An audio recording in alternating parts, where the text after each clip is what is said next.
dear human, dear soul. I welcome you to my podcast series, Messages from Beyond. Since a near-death experience, I have had the gift of communicating with the subtle levels of the cosmos in a form of deep meditation in which I ask certain beings from the other world to communicate with me. As one of the first contacts to the afterlife, my old friend and teacher, friend of the Indians, showed himself to me. And it is now a great pleasure for me to introduce you to the conversations here as a supplement to the books. Please excuse me if the terms and our articulations are not perfect. Our mother tongue is German, but we try to translate it to the best of our ability. Thank you for understanding. Dear friend of the Indians, what would you like to tell me with regard to spiritual contamination? Contamination is an integral part of the cosmos and reinforces the responsibility of each soul for their own development. For where darkness falls, it will accelerate the yearning of the light, and this energy is an integral part of the soul's growth. Therefore, spiritual contamination is an integral part of each soul's course of development. This contamination begins when you incarnate. By passing through a powerful constriction, the soul takes its first steps towards inspiriting a new form. This constriction is the first test where the soul begins to feel what it is like to be in a constricted form now, a form that is alive and that at the same time is in constant evolution. This first test already contaminates the soul's perception and ultimately constricts its energy. This more feeble form now goes through various processes of transformation, and through these continues to learn which energies increase its power and which have a negative, that is, an energy-sapping effect. This special way of perception through a body also means that you are exposed to further dangers of contamination.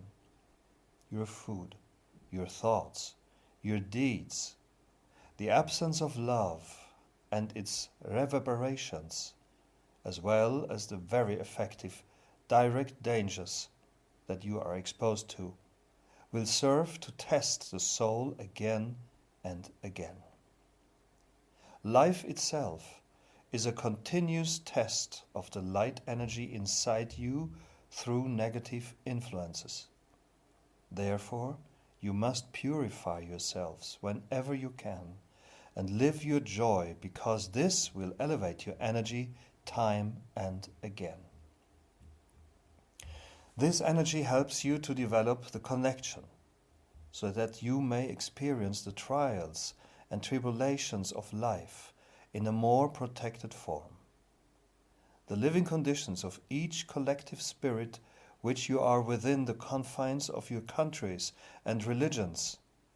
These conditions allow for specific possibilities of experience, but also various possibilities of contamination. If you want to experience expansiveness, you will have to move much in order to be able to do so. If you wish to experience confinement, you do not need to do very much, because the forms that humans create are based on confinement. What do you mean by if you want to experience expansiveness, you have to achieve much? By that I mean that there are different types of permissions on earth that allow the creation of your disharmonic laws. One country may allow you more freedom than another. One collective spirit may allow less freedom, the other more. You have to decide for yourself where you choose to experience freedom. Some may not even be all that interested in it. This type of perception cannot be described or measured in terms of judgment. It is as it is. In any case, confinement is the most difficult test of the soul in order to regain its state of amplitude. Okay, but we were actually talking about contamination. What else would you like to say about that? The forms that surround you can have a contaminating or liberating effect. Contaminations can result in many rules and limitations. It is permitted to move on to experience the forms of more liberal laws. Then you transmute the contamination of your soul into freedom. This is how you purify yourselves. Where else do we find contamination outside of the confines of mankind? Human suffering contaminates the human spirit. This is another important aspect. The effect of suffering reaches far into your soul. Please bear this in mind and live the way of liberation that removes you from suffering. Yes, we have talked about this before. What else can you tell me now? The absence of love is a contaminating aspect. If you live without love, you will not experience the connection with the acceleration force of the source in the same way as when you are connected. This perception of feebleness contaminates you so that it will be less and less possible for you to experience love through your contaminated perceptions. Yet, the energy that you need in order to love is just a decision away, the decision to live expansion or constriction. One moment, please. I need to follow up on that. Do you mean to say that constriction also means lovelessness? I mean to say that constriction leads to feebleness, and where there is little energy, it will be difficult to live the connection, for connection requires energy. And if you act without love, you lose energy, lose the connection, and ultimately you need more energy in order to find your way back into the form of love. With form of love, I mean connection in its true form.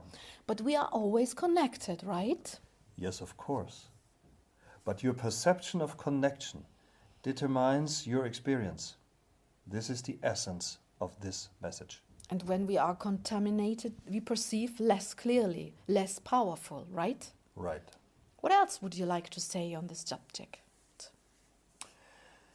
The energy of expansion brings you healing. Therefore, please do connect with the power of your soul, which only knows expansion.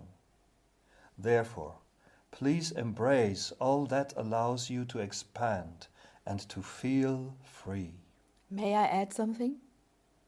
Of course, in love and connection. That is correct, Sylvia. What else would you like to write about the subject of contamination? Are you finished? Yes, I am. Well then, thank you very much. Thank you, Sylvia. Love.